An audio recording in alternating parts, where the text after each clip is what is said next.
How do you know if you're spiritually bypassing? I just saw a chart, one of the emotional guidance scale that has vibrational frequencies of emotions, right? From ecstasy and joy to grief and despair.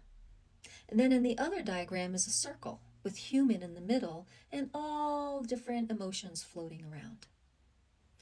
One person said that that circle was more true and that was healthier, that as a human, you have all these beautiful emotions and vibrations that you play with. And that all should be looked at and seen and experienced in such a beautiful way. But that's if you are relating to yourself as a human being. The emotional guidance scale is not bypassing. This is the scale that you would be using if you're identifying as an infinite being that has an illusionary body and having a holographic experience. You would be using the emotional guidance scale because in that reality, everything is a vibration, and the closest vibration to your infinite beingness is love, unconditional love. So when you are in unconditional love, you are feeling that feeling of infinite beingness. But when you drop into lower vibrational, it's not a bad thing to experience lower vibrational things. It's an alarm system.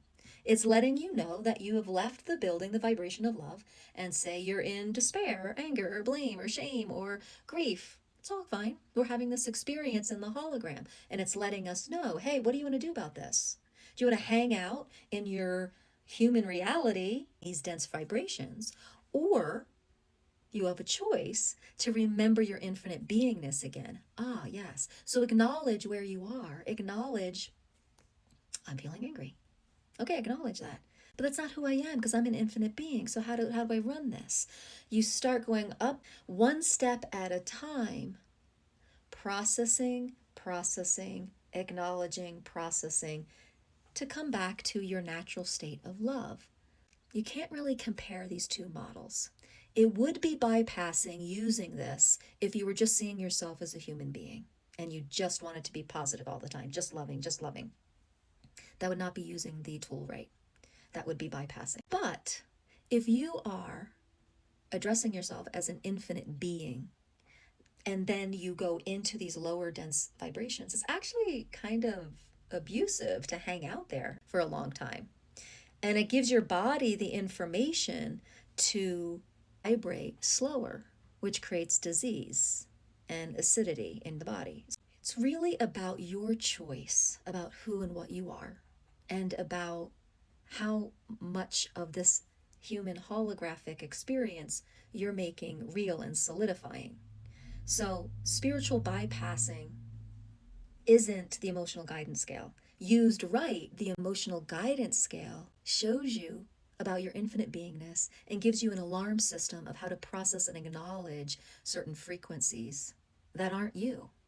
And this circle model with the human in the middle and emotions floating around is a model for someone that is identifying as human.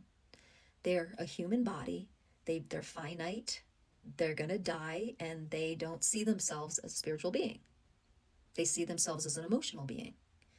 The emotional guidance scale is seeing you as a spiritual being that drops into emotions as an alarm system to head back to your loving nature, your true, authentic nature as an infinite being. So I hope this was clear, because this is a huge concept in the healing field.